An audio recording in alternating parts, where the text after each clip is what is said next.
Students, मैं हूं काशीराम प्रजापति और आप देख रहे हैं मेरे चैनल जेएसएस मैथमेटिक्स। आज हम पढ़ने वाले हैं BSc third year mathematics paper first group A का।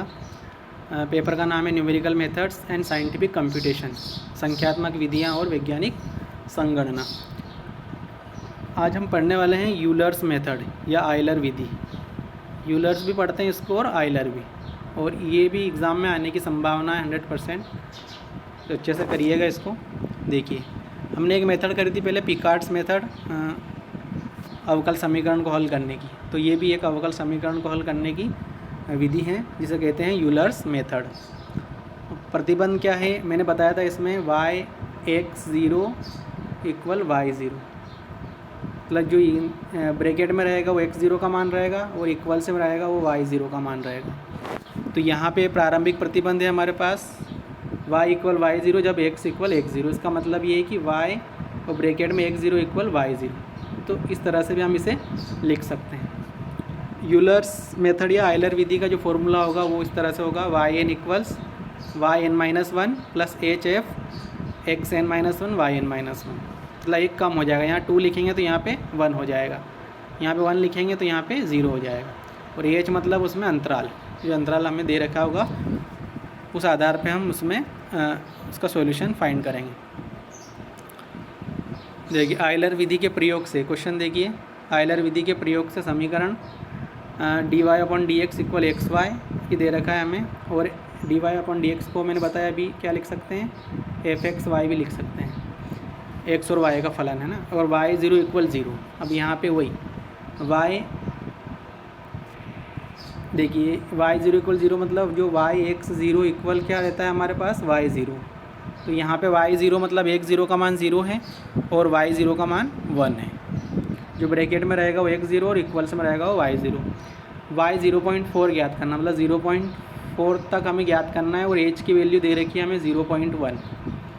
तो यहाँ पे हम स्टार्ट करेंगे। देखिए, x0 का मान हमारे पास 0 है, फिर यहाँ पर अपने पास 0.1, क्योंकि अंतराल क्या दे रखा है 0.1, फिर 0.2 पे निकालेंगे, फिर 0.3 पे, और कहाँ तक निकालना है 0.4 पर।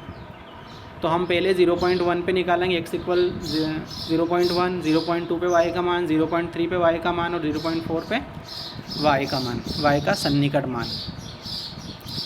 तो हमें दे रखा है यहाँ पे गिवन dy/dx = xy या fxy = xy। x0 का मान 0 और y0 का मान 1। हमें दे रखा है कि y0 = 1। इसका मतलब x0 0 है और y0 1 है, और h मतलब अंतराल कितना है 0.1 का। तो यहाँ पे लिख रखा है हमारे पास कि h = 0.1, इसलिए अंतराल 0 से कहाँ तक जाना है हमें, 0.4 तक। मतलब 4 चरणों में हम इसे सोल्व करेंगे। तो y का प्रथम सन्निकट, देखिए ये प्रथम सन्निकट निकाल रहे हैं y का प्रथम सन्निकट x = 0.1 पे, क्योंकि 0 से स्टार्ट करना है तो 0.1, अंतराल क्या है 0.1। तो पहला जो मान आएगा x1 का वो क्या रहेगा 0.1। तो सूत्र क्या होता है, yn होता है। तो यहाँ पे n का मान 1 रख रहे हैं तो यहाँ एक कम हो जाएगा, मतलब अगर यहाँ 1 है तो यहाँ पे 0, n-1 मतलब 1 - 1 0, y0 + hf x0 y0, ये सूत्र हमें दे रखा है, इसका उपयोग करेंगे। yn = yn-1 + hf xn-1 yn-1। तो यहाँ पे देखिए प्रथम सन्निकट निकालेंगे हम, तो x1 = 0.1 पे, तो y0 की वैल्यू हमें 1 दे रखी है, h मतलब अंतराल 0.1 का है, और ये यहाँ पे हमें दे रखा है fxy कितना दे रखा है, fxy = xy या dy/dx = xy। तो इसको हम लिख सकते हैं, क्योंकि यहाँ पे x और y के स्थान पे x0 और y0 है, तो x0 × y0 समीकरण जो दे रखी है हमें यहाँ पे गिवन इक्वेशन, उसके आधार पे हम लिख सकते हैं।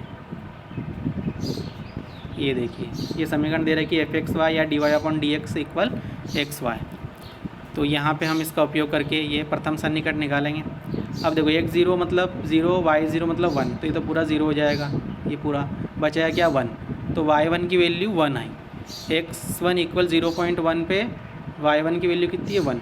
इसी तरह हम अगला जो सन्निकट है 0.2 पे निकालेंगे, क्योंकि अंतराल 0.1 है। तो 0.1 + 0.1 कितना हो जाएगा 0.2। तो 0.2 पे y का द्वितीय सन्निकट निकालेंगे। तो सूत्र क्या हो जाएगा, आप यहाँ पे हमें n के स्थान पे 2 रखना है, तो y2 equals y1 plus H F x1 y1।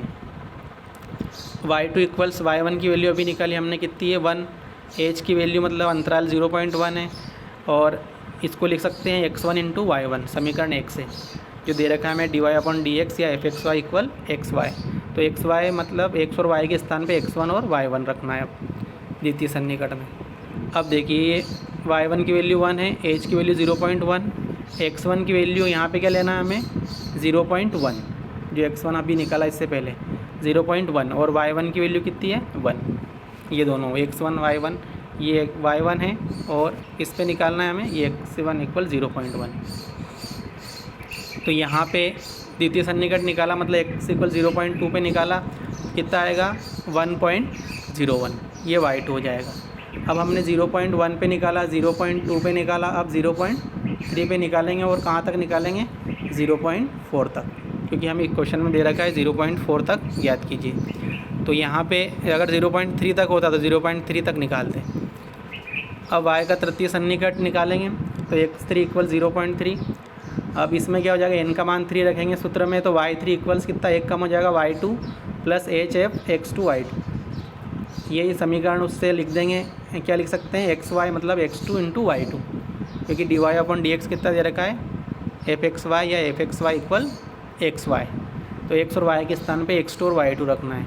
y2 की वैल्यू अभी निकाली हमने 1.01, h की वैल्यू अंतराल जो है वो हमारे पास 0.1 है, x2 मतलब 0.2 इससे पहले वाला, और y2 मतलब जो हमने वैल्यू निकाली y2 की 1.01।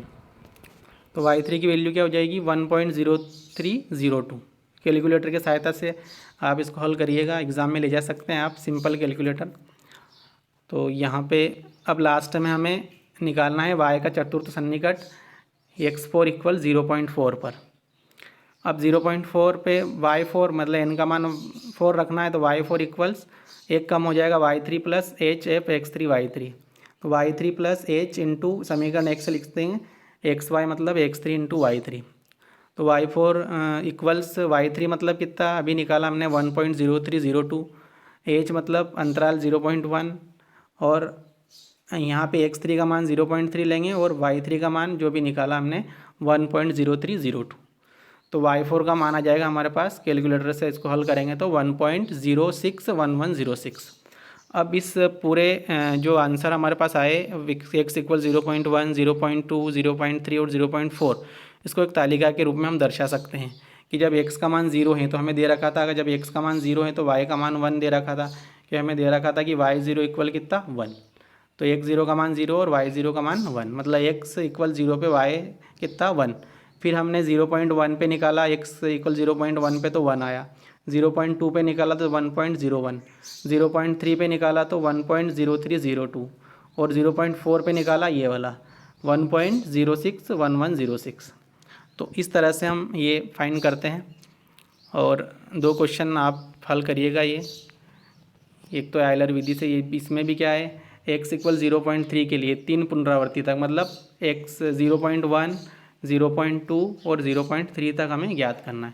तो ये आंसर लिख रखा मैंने यहाँ पे, इसको सोल्व करिएगा आप, नहीं आता है तो कमेंट करके बताइएगा। अब क्वेश्चन नंबर 3 इसको भी हल करिएगा, ये इंपॉर्टेंट क्वेश्चन है, एग्ज़ाम में आया हुआ है विक्रम में, और इसमें x इक्वल 0.02 दे रखा है और x इक्वल 0.1 के लिए, तो यहाँ 5 अंतराल होंगे, क्योंकि 0.02 को हम 5 बार जोड़ेंगे तब जाके 0.1 आएगा हमारे पास। तो ये इसको हल करिएगा आप दोनों क्वेश्चन को, और अगर चैनल पर नए हैं तो चैनल को सब्सक्राइब कीजिए ताकि आपको नोटिफिकेशन मिलते रहें। और ये जो लेक्चर हैं ये MP सेट असिस्टेंट प्रोफेसर और MP असिस्टेंट प्रोफेसर और MP सेट मैथमेटिकल साइंस दोनों के लिए उपयोगी हैं, दोनों में टॉपिक हैं। तो आप अगर कर रहे हैं तैयारी तो इसको देख सकते हैं, और BSc वाले अच्छे से पढ़िएगा इसको, आपकी एग्ज़ाम है 3 तारीख को। ठीक है, सभी को बहुत बहुत धन्यवाद।